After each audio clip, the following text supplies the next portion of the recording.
Come on. Good morning, peeps. What's happening? Tammy and Gary here with Cvpoolpros. Another CV Pool School video. Wow. Why don't you just run the light? Oh, he backed up at least. Good job. Oh shit. I didn't have my turn signal on. I thought I did. Alright. So, CV Pool School video here. What are we talking about? We're talking about, as you see in the description, salt versus chlorine. Huge debate, been a debate for many, many years, and I'm going to kind of give you the what's ups on salt versus chlorine. All right, it's actually very simple, but the swimming pool service and repair, or the swimming pool industry, sells salt the wrong way, and they always have. A salt system is chlorine. Okay, let me say that again for the people in the back. Salt is chlorine. Chlorine is made from salt. Made from the salt in the ocean. Salt water in the ocean. I used to work at a company that made chlorine.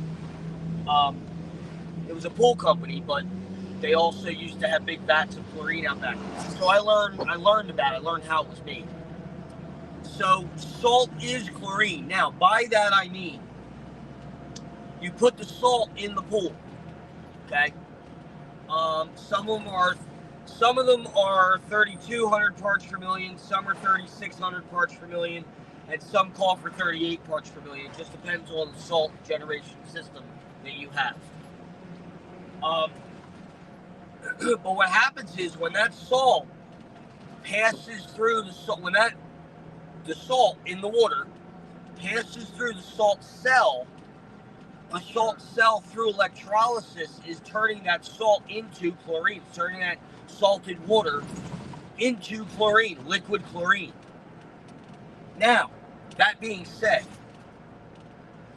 they are one and the same. So when you shock a salt pool, you're using chlorinated shock. You're using regular chlorine shock. But I'm going to give you a little secret on that one. And this is general knowledge too. I really should do a video on this by itself, because this is actually, you know what I am? I'm not going to say that right now. I'm going to do a separate video on that. I'm going to do a separate video. Actually, you know what? No, I will say it here, but I'll do a separate video on it also. So, the first thing you need to know about liquid chlorine. Liquid chlorine has its own pH of 13. So when you have a salt pool, your pH level is going to run high. Like, can go up to like 8.4, and I've seen around 8.4, maybe a little higher, 8.6. Your chlorine is rendered useless by 8.4. It's really not great. It's not really great at 8.0. So you need to make sure you have muriatic acid or pH decreaser. Muriatic acid is just easier to keep lowering the pH level in your salt pool, because you're going to run a high pH level in your salt chlorine generated pool. Okay. So that's something to keep in mind. Now, that in itself can be a problem, because what's going to happen to the alkalinity? Remember something. Alkalinity and pH work together. If you bring the pH up, your alkalinity is going to come up some too. The only way to lower alkalinity is to lower pH, because there is no alkalinity decreaser. You have to bring your pH down to lower your alkalinity. What we usually do is we usually get the alkalinity right first, and then the pH usually falls right within place, or we have to bump the pH just a little bit. But just realize that whether you bump pH or alkalinity, they're going to affect each other. So you got to really be careful of that. They are going to affect each other. Okay, alkalinity and pH affect each other. Keep that in mind. Okay, so if you run a really high pH, your alkalinity is going to be high too.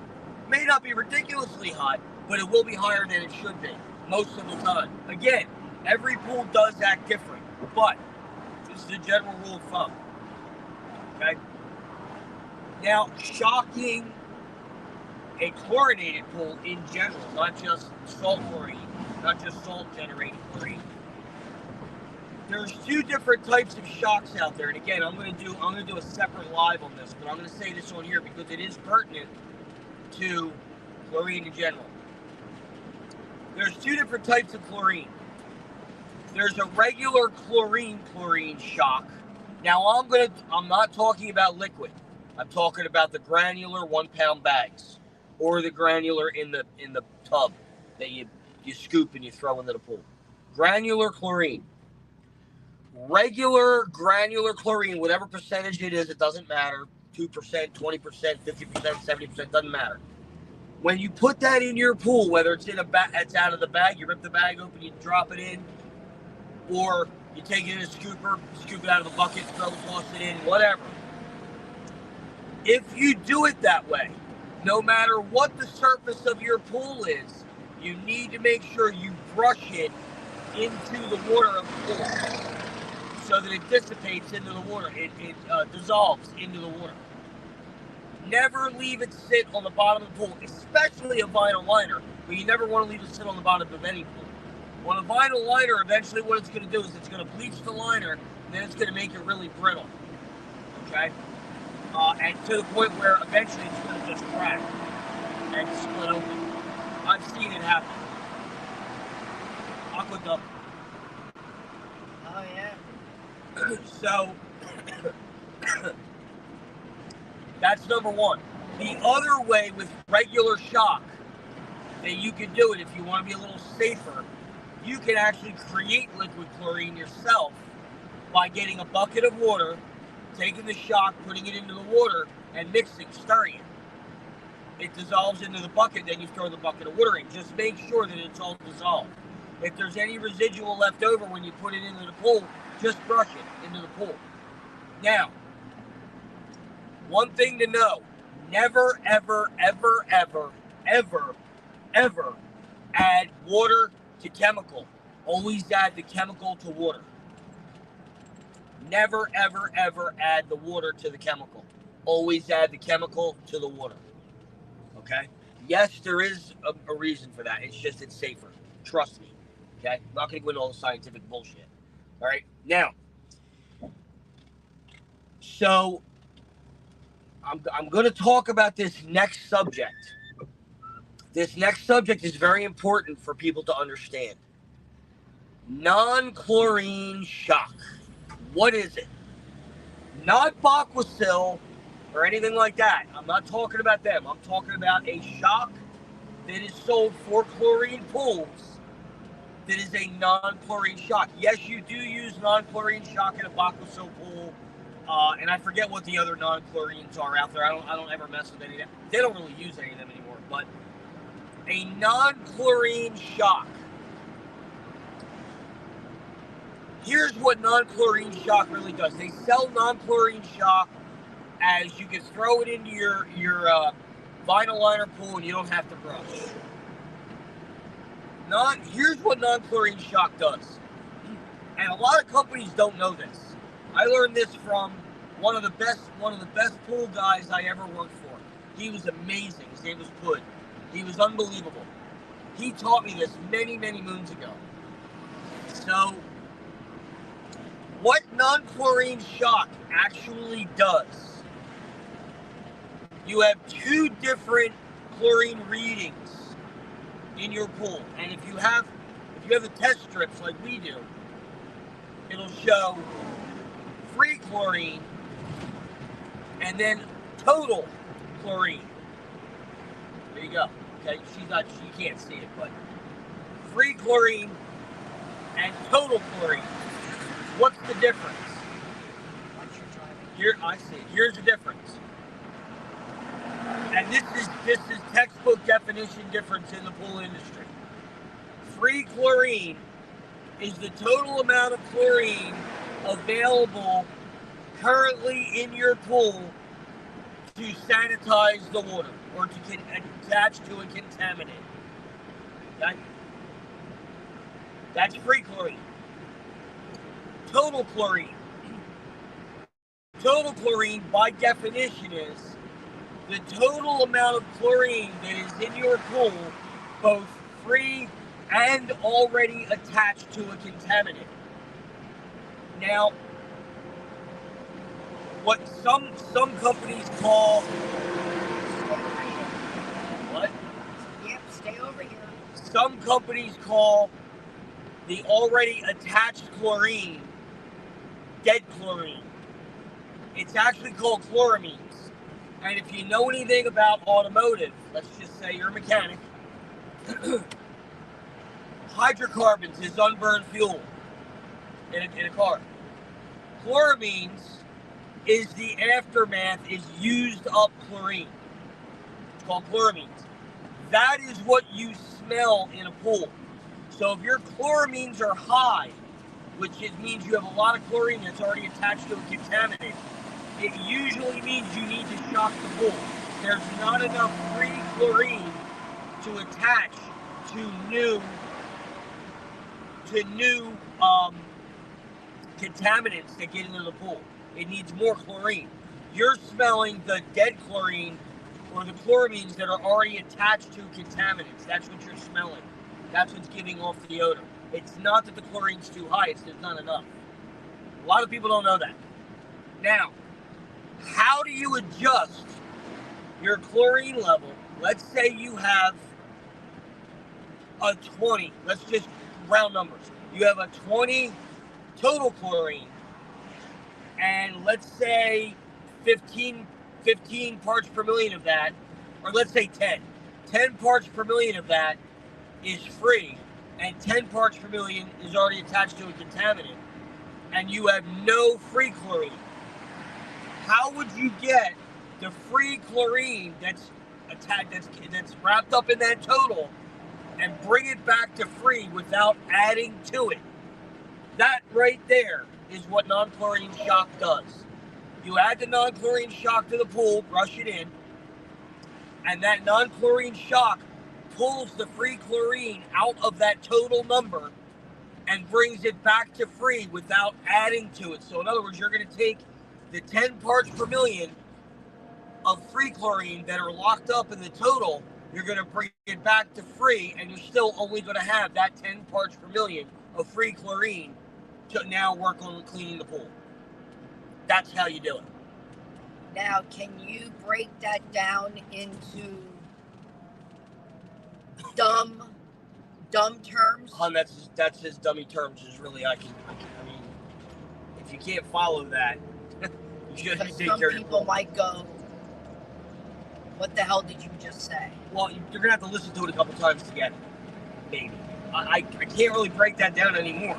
So, Like, can you say it in the way of, let's here, say... you do it. No, I'm just saying... I don't know how else to say that. I really don't know how else to say that. If you have 10 pieces of licorice and you're trying to get to one, Really? I'm just saying, can you kind of say it in everyday terms?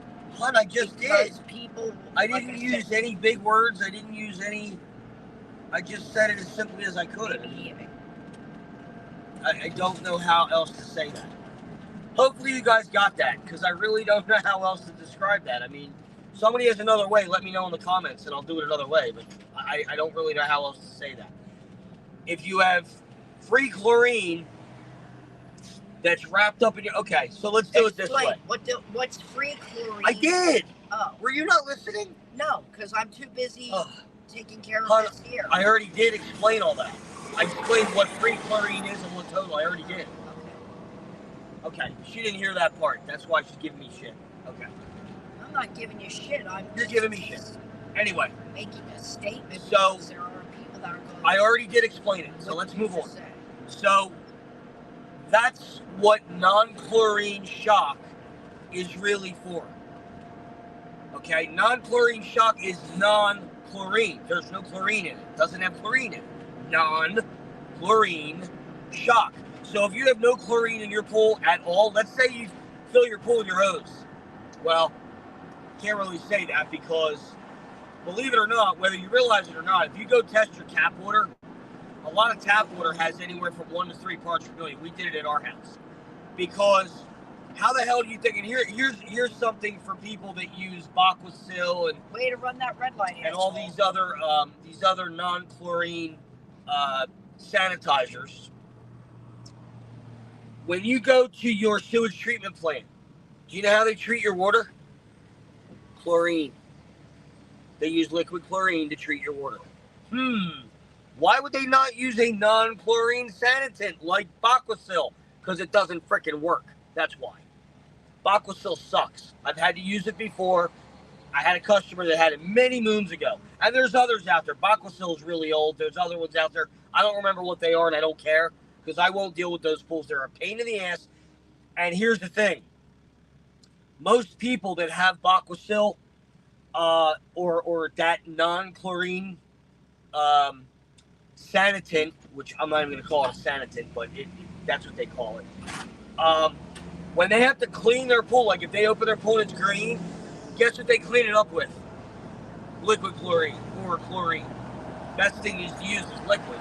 But they clear it up with chlorine, let the chlorine run completely out, and then they go back to their Aqua junk. I call it Aqua junk. I hate that shit. But my point is, chlorine is the #1 way to keep a pool crystal clear. Whether it's the salt system, which I can't stand, or it's regular chlorine with floaters and using regular shock. There's a lot less involved with chlorine floaters, 3-inch hockey puck taps, and regular shock to keeping your pool crystal clear. You don't have to worry about bringing your pH down. You don't have to worry about where your salt cell setting is. You don't have to worry about keeping up on how much salt you have in the pool. You don't have anything to worry about. You worry about what's in the floaters and keeping shock on hand and keeping tabs on hand. That's it. Check it once a week, see where you're at. If your chlorine's high, take the floater out for a little while. Let the level come down. Simple. And I don't give a shit what anybody says. I've been doing this for 31 years.